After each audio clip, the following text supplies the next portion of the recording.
what is 5K? Oh, I'm calling it. All right, well, I'm pretty certain it was like we all are to do it, and I'm all. I've run 2.5 miles.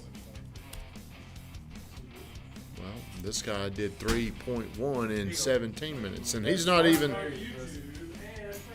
Man, and this guy, if you guys would have seen him 5 years ago, he looked. How much does Cowboy weigh?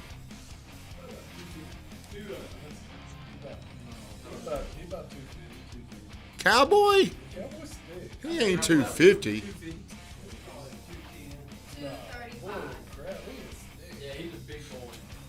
We're live, by the way. Okay, enough. My wife is on here. She had an early morning workout. Hey, I forgot to tell her, don't use our bathroom in there, Brittany Renee. I forgot no. No, we got to clean up that bathroom. I apologize. I should have told you before you got home. Happy Monday. Good morning, everybody.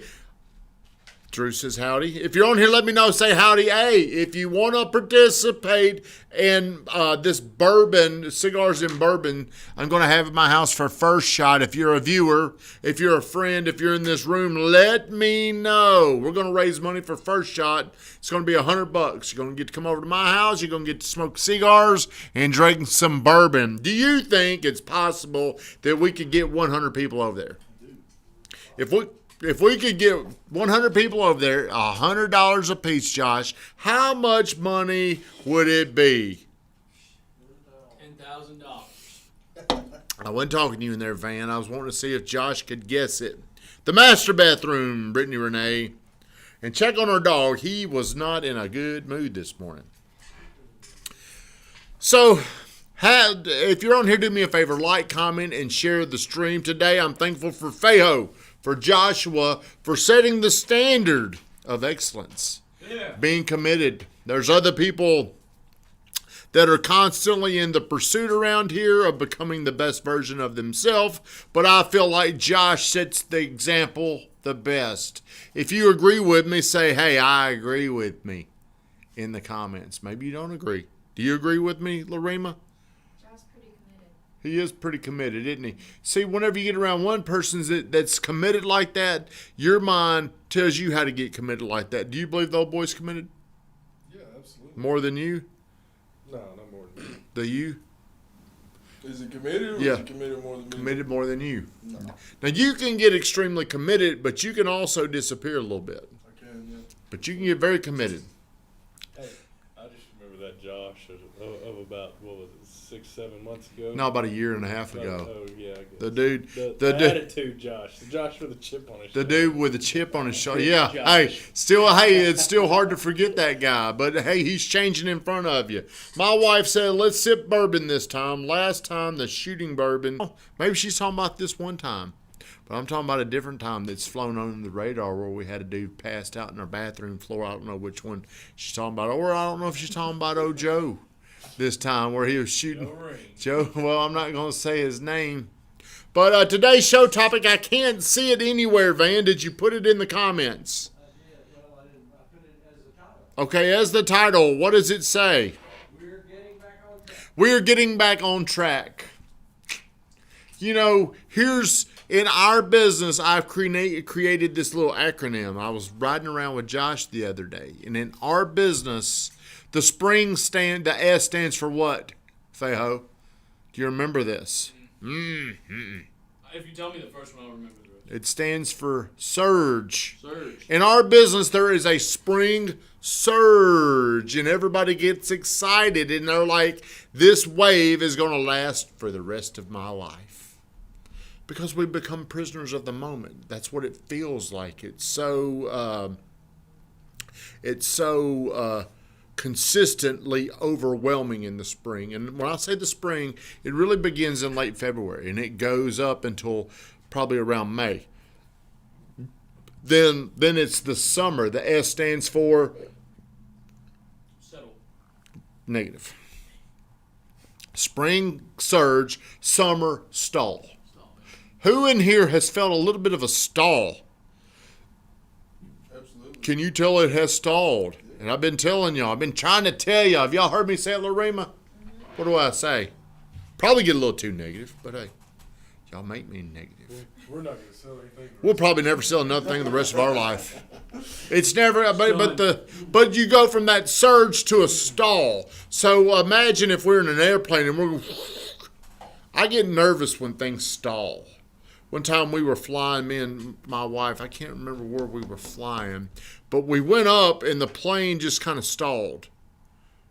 And I'm like, what's going on? Something ain't right. And it just kind of, then it went back up.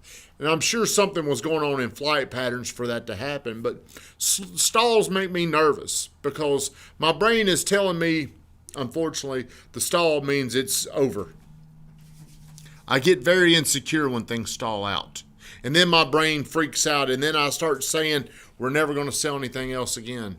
Okay? Oh, well, then so it surges and then it stalls and then it flattens. The fall stands for flattens. Okay? I remember that one. Do you? It should all start to make sense. Surge, stall, flatten. Well, whenever you stall, you might even be falling a little bit. You surge, you stall. Okay? Then it flattens out. So the fall is probably a better selling month barely than the summer. Does that make sense? Do you follow what I'm saying? Is all this making sense to you? Yes. Surge, stall, flattens. Okay? Well, then the winter comes along and the W. Say this. Yeah, I remember. Can you repeat it back to me? Surge. Settle. Or stall. Sorry, stall. Surge, stall, flatten, weaken. Can you say it back? Surge, stall, flatten, weaken. So you can definitely tell that after the surge, it is stalled. And now, hopefully, we'll start to flatten out probably in September. People get back in school, but like it really affects my confidence because I was just certain in this surge of the spring we were going to hit the record. Well, we've already hit the record, but I was certain we were going to hit that number. What was that number? 200. And we're probably right now at about 151, I think is where we are. And I feel like, does it make any sense that my mind is telling me we're not going to get to 200? No. Why is it telling me that? You can make sense of anything. Because of past patterns. You can make sense of anything. Good, that's pretty good. I'm going to steal that. You can make sense of anything. So I'm making sense of failure right now. And then, do you understand that the mind is so powerful? And the way you do one thing is the way you do everything. So I'm playing golf the other day, and my mind is focusing on what right now, Josh? On golf. Failure. Failure. It's focusing on failure. Okay? It just starts to attract all these failures to me. So Friday I go play, and my mind, I can't help it. Because the dominating focus starts to overwhelm your brain. We're starting to fail. We're stalling. Okay? Then I go play golf, and I feel like I'm not improving, but I probably did hit some good shots. Well, the biggest, then we're sending out this recruiting email. And these people that they're responding, and it's kind of attacking my confidence. Whenever these people are like, hell no. What are they saying to us, Van? No, thank you. Kindly take me off your list. Do you see what I'm saying? My mind, everywhere I go, my mind is attracting failure. We go to the country club. Me and John play golf on Friday. What did I tell y'all I was going to go to the country club and do? Shoot a 85. Nope. I've told my wife, I don't know if she'll remember this. Have I told you what we need to do at the country club? Oh yeah, I mean just meet more people. Meet more people. That was my objective, to go to the country club on Friday, and man, I was going to get around there and meet some people. Friday night, I go in there with John and Joey, and guess what I did? Met no one. I failed, man. I sat there, and I was just kind of like Josh right now, just staring at people. There's people around me, and there's conversation going on, but I was like, Not saying anything. My mind right now, I feel like everywhere I'm turning, because it started one place. Where did the failure begin? Yeah, when you thought about it. Where did the failure originate, though? Why did the thought pop up? You failed at something. What was it? The stall. The stall. The stall has created so many other problems in my life right now. The summer stall. I'm thinking about failure. I'm thinking about not getting to that finish line. I'm thinking about us coming up short again this year. Now whenever I go out to play golf, my mind is thinking like a failure. Whenever I go to the country club on Friday night to meet people, my mind is telling me I'm a failure. Whenever we send out emails to come join our team, I'm attracting failure everywhere. On vacation at the beach. Hey, Dougie Fresh, what's up? Hey, if you need to go get you something from Sloan's, go over there and talk to my boy Doug. Doug. Not the way you spell your Doug.